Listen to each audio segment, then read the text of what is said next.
Arsenal, like moving into the Arsenal section because you play them next. How big are the statements that you need this week, tonight against Shakhtar, and then at the weekend against Liverpool after this defeat? Because your fan base, Potsy, there are people saying the season's over already. Again, they said this 4 weeks ago. Season's over. How big are the statements needed in these next two games, in your personal opinion, mate? Yeah, it's not just the next two games either. I know you have to play game by game, but we've got a real tough period now. I think the injuries have affected us, and this is why I said, Tel, that our window was not enough. I said that we needed another attacking midfielder and another striker, and I think that showed now.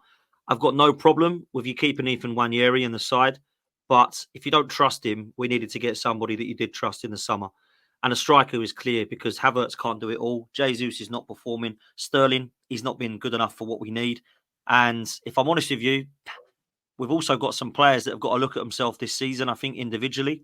I think some of the injury-prone players we've got, like Jesus and Tomiyasu and Zinchenko, we've got to be looking at those individuals and thinking, yeah, it's time for an upgrade on those sort of players now. Early part of the season, I know, but I think you've just got to look at the obvious facts that they're always injured. Martinelli is starting to become a problem now. And I know that he did pick up his form in terms of some of his play, but he's got to score that chance. Like, he just has to. Against Kepa, you can see where it needs to go. And he's had a rush of blood to the head and missed the chance again. You know, he's done that in a couple of other games so far this season. So he's got to be questioned this season as to if he's good enough to take us to cross the line. And I love the kid. Sometimes you've got to be brutally honest, though. Has he really performed to the level we want? Because I need 15 goals and assists, and I'm not getting that from him anywhere near at the moment. I understand the fan base that are saying, yeah, see, we're not quite ready, like myself. I didn't have us down to win the league this season. Everybody knows my prediction was not Arsenal to win it.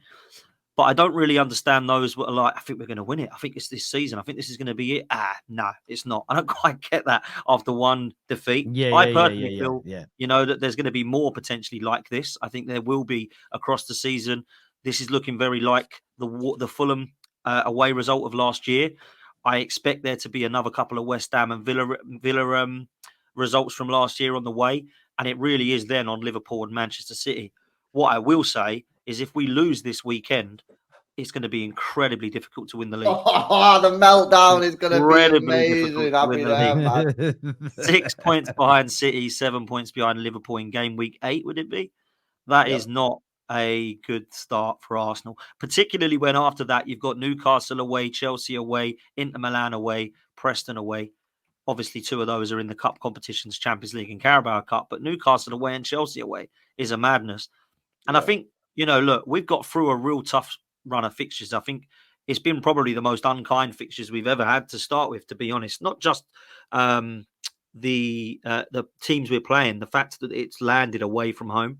But you can look at that in a good way, because if we get through that period of time, you've got to go to Anfield and that's it. Well, I'll still say Old Trafford, but Ten Hag might be gone by then. They are the two hard grounds to go to, yeah? So Old Trafford and Anfield are the only two we got left, yeah. So for me, it's going to be really interesting to see where and how we react from this and bounce back. Shakhtar Donetsk, it starts tonight. People will think that's just get rid of that one soon, get ready for Liverpool. This is a really good opportunity for us to actually get some confidence back and prove that we're one of the best in Europe by waltzing past them tonight. Look, Arteta got it wrong at the weekend, big time. I thought the start in our 11 was absolutely shambolic. To put Marino in as an attacking midfielder, everybody knows he's not a creative midfielder. He played there for Spain because Dani Olmo was out in one game. That doesn't mean he's a player that plays there every week, right? You don't look at him as a Gerrard or a Lampard or a Fabregas. You look at him completely different. So when you look at what we could have done and should have done, fair play. But I will say, when you go down to 10 men, you have to ask yourself, in 8 games, 3 red cards, is there a problem at Arsenal? And it isn't just 3 red cards for a discipline problem. Since Mikel Arteta has been the manager since 2019, we've had 18 red cards. 18. Well, that was going to be my... That's a referee's problem. The referees have got a conspiracy against your football club. Stop this, man. No. That's the truth, man. That's what I'm being told, bro. Look, there is absolutely no way that I can go through every single red card and say it was deserved, wasn't deserved, referee hates us, referee loves Man City. The frustration is that we can't keep 11 men on the pitch. Because if you look at the last few opportunities Arsenal have had to keep to 11 men, it's been the fault of the individual. Because I know people are saying it's not a red card. I saw Big Steve last night saying it's not a red card on Saliba. I can't believe he got a red card. But the rules state if you're last man and you do that, you're probably going to get sent I think off. it's a red Or at card. least, I thought it was a red straight away. I've got to say it. Yeah. And there is a lack of consistency because Tosin should have gone as well. So I get that. I understand it. That's a referee consistency problem. Sorry to interject, Pots, but don't you think that's the issue there? Like some fans think it's a red, some fans don't. 100%. But the problem that you've got is if you look at a body of work over the past 4 or 5 years, the rule hasn't been changed in that time. The inconsistency in decision is what leads to the claims of conspiracy, especially when you sort of look at it and go, okay, nearly everybody else has got yellows, but Arsenal get the red. It's going to lead to those calls, right? Of course it is, 100%, and that's where fans get frustrated because so that's actually a genuinely really good point actually because I'm with LB about this conspiracy thing. I think it's nonsense. I genuinely don't think referees meet up in car parks and go, "How are you going to screw over Arsenal today, then, lads? What are you going to do?" I genuinely don't think that happens. There are some fans out there that think that is the case. I am one that thinks that is not the case, right? However, when I look at games in completely similar scenarios and nothing happens, that's where I get frustrated. And that is more evidence to suggest that it's Arsenal that they've got problems with. So that's the fans that believe there is a conspiracy. They then just use that as evidence and go, so why is Tosin not getting sent off then, but Saliba is? Well, it was a red card. Yeah, it was. That's fine. Give him a red card, but give Tosin one as well. Otherwise, you're giving the Arsenal player one and the Chelsea player not one. And then you've got the other scenario of Kovacic last season on Ødegaard. Clear second yellow. Nah, I didn't want to ruin the game. Trossard boots the ball up in the air. Let's be real, Kovacic's was worse because it could have really injured Ødegaard. Trossard isn't going to injure no one kicking the ball up in the air. But Trossard's got to go. Kovacic doesn't. So that's why people think Michael Oliver loves Man City. You know, Howard Webb hates Arsenal, loves Man United. All this stuff comes in. And it just fuels more ammunition for those that believe that is the case. So you're bang on, Terry. There is a massive inconsistency problem. You've seen examples given already from Bernardo Silva on the goalkeeper, and that's happened before, and it's been given, oh no, it's fouling the goalkeeper, but Bernardo, it's fine, it's not a problem. So then they go, well, it must be because they love Man City then, they're all cool with Man City. So that's where they come with they fuel it more. So I don't think the refs do themselves any favours. I think they make it very, very easy for people to go against them is what my kind of point is. But as far as Arsenal were concerned, bruv, nah, it was a poor day at the office. Raya, I know he got engaged the night before. I think he was still hungover. He was an absolute disgrace. I thought White and Calafiori were poor positionally. Saliba lost his head. In the midfield, it was nothing short of a shambles creativity-wise. I thought Partey and Rice were actually two of the better players. Marino, I don't quite know what he was doing. I don't know what his position was. Sterling got subbed off, but he was woeful. Trossard, I don't know what he's doing for the goal. For the Saliba red card. I've no idea what that is. And then up top, you got Havertz going, anyone want to help me? And come, no, I'll just try and do it on my own then. So it was a real mess. And then you bring Ethan Nwaneri on at 2-0 down. How dare you, man? What an insult. That poor kid has got to come on now at 2-0 down when he should have probably started in that number 10 position. So, look, I think there's a lot that we can look at. And people will say, what are you blaming the board for? 2-0 at Bournemouth.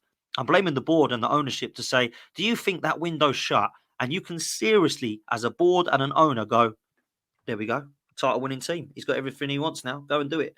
Because I don't think that squad's good enough. It's basically like saying, right, Man City, you're the Ferrari. I'll get in my Mini Cooper and see if I can beat you in a race. Because Man City's squad's better than Arsenal's. So I expect Man City to win the league. So when people are saying, I think we're going to win it, I think we're going to... No, we're not now. We lost to Bournemouth. I don't quite get it because this was going to happen. This is why I never put you down to win the league.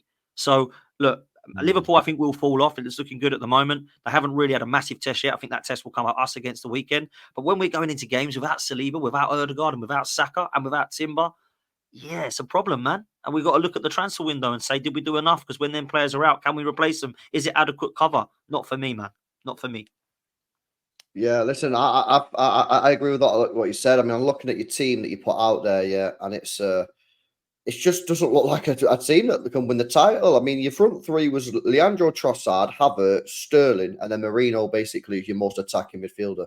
Is that a front four that can win the league? I know you've got injuries in that, but that's the whole point of the transfer window is to build a squad that can cope with 4 competitions because that's what Arsenal are in. And that, for me, it is not... I agree with what you're saying. Some of your defenders were looking shaky. I think Arteta bottled it a little bit. I think what you got to realise, right, when you go down to 10 men, yeah, and you're a team that's going for the title, you kind of just have to risk it. You need to win matches. Don't have to panic. Yeah. And for me, I think obviously he took off Sterling and put Kivior on. I just think that even that I don't think was the right move. I really think in that situation, the manager has to come up with a solution with the players that are left on the pitch to try and maybe get Partey to drop deep, or we've seen the first game of the season. I think he played Partey right back and inverted, like do something like that, so you're not taking one of your attackers off. And I just think this mindset, I think Arteta's in his own head here at the moment in terms of like he's more concerned about not losing than actually going for the win. But the problem is when you need 93, 92 points to win a title, draws become a little bit of a killer. Look at Liverpool when they come second to us. They lost one game in a season and still lost the league because they drew too many games. Draws are killers. You've got to risk it. You've got to risk it and you've got to go for it. And I think that's why you see City sometimes just constantly going when we've got a draw and risking counterattacks, because draws are basically worth nothing. It's all right when you used to be able to win the league with like 75, 80 points. Draws were not too bad. But as the points requirement goes up and up and up, the value of a draw goes down because you need to win. Yeah. So I think you got that one wrong, to be honest with you, Arteta. And I think, to be honest with you, Arsenal fans are a little rattled at the moment. I think the club is rattled. I think some of the players are a little feeling the pressure because I think they know. I think the club know that they've got to start winning stuff, and they've got off to a poor start. I think some of these red cards and stuff needs to be sorted out. Arteta needs to get a grip of this now. But the problem is he's played the whole war. Everyone's against us. So if he turns around to the players now and says, you need to stop doing this. Well, hang on a minute. I thought it was the referees. So I don't think he's played this particularly well, personally. Do you know what, though, right? Go on, Sir. No, I was wanting to say some food for thought here. I felt in the last 2 days the criticism has been quite varied for Arsenal, but I feel there hasn't been enough attention on maybe it's because I'm being biased here on the things that I think were wrong with that game and in general. So I think what you've said there, LB, I think Arteta after that red card, the starting lineup he got wrong. I agree, but between Trossard and Saliba, they made it harder for him to rectify his mistake because you started off poorly. But I still believe at halftime or 50 minutes. You move Moreno's position, you bring on Nwaneri. I think you can change it, start playing better, go on to win the game. I think that is at least a logical train of thought. The lack of discipline this year, and I don't think you've been an aggressive and nasty team because your red cards haven't been for crazy tackles. There's just been a little bit of bad luck, but a little bit of lack of discipline, especially with Trossard's red card and with Saliba's, because Saliba, I mean, again, you don't need to commit that foul 30 minutes in. Fair enough. If you're 1-0 up, and there's 2 minutes to go and that happens, bring him down, take the red card, save your team that potential goal. So I think that the discipline's an issue, and I agree that Arteta's in-game management in this particular match was awful. Sterling needed to stay on the pitch. I don't care how bad he was to begin with. You had no one left on the field of play after he came off who could pick the ball up and dribble past 2 or 3 players, either to try and score or to relieve pressure. And that's a problem. And I felt you had that issue against City. It was hard to relieve the pressure because you had no one on that could do that. And I think that was a mistake from him. But what I would say is interesting about challenging the squad quality overall is I still think the jury's out. And the reason I say that is this. In the games of which you've dropped points, it's been when there's been ill discipline or your team's gone down to 10 men as an example. Because would we be having the conversation today about Arsenal's squad if you play poorly but won it 1-0? The answer is probably no. And I'm not saying that it shouldn't be a discussion point for anybody saying Terry's glazing all over the Arsenal again. I just feel that for the debate in itself, just for the footballing debate, those red cards are such an anomaly. They muddy the waters in the conversation because, again, if you look how City have been performing in the last 3 or 4 games. Throw a sending off in those games in as well for City. Do the results end differently? There's a high chance they do. Would we be talking about City differently right now if they were 6 points worse off? Absolutely. But it wouldn't actually change the body of that squad, would it? It wouldn't actually change the reality of their situation. So for me, if we had the results we have had with 11 men, you'd be like, Arsenal don't quite look right. Exactly. If you had 11 men, you 1-0 up against Brighton, playing well, 11 men on the pitch. If you go on to draw that game, okay, it's an issue. You go 2-1 up against our City, and then you just sat back for the whole second half with 11 men and conceded late. That's a problem. if you'd have stayed 11v11 on the weekend and not improved and lost 2-0, problem in terms of winning the title. I get you. I agree with the criticism of Arteta's in-game management. I agree with the criticism of the players' lack of discipline and getting sent off. I agree with the poor substitutions. I agree in both in the Brighton and the Brentford game. Martinelli should have scored to put you 1-0 up at the weekend. There was 2 or 3 chances Havertz and Saka had, I think, in the Brighton game where you could have gone 2-1 up after equalising. So those things are, for me, 100% should be criticised. I understand that some people, like yourself, don't think the squad's good enough. And I think it's a fair and logical point that holds water. But I think the red cards have muddied the water for me. Looking at it as an outsider, I'm like, I don't know if I fully agree yet, because in the last month after the previous international break, you had injuries and suspensions, and you had some really hard away games, big Champions League matches, and you came through it relatively unscathed in a very good position. One defeat, and every now and then teams lose games. This Liverpool team we're all saying is great, got beat by Forest, and suddenly that's absolute proof this squad is not good enough to win the league. I'm not there yet. I'm not convinced yet that that's been proven. It may turn out to be true, 100%. And I do think this comment here, it holds a lot of water.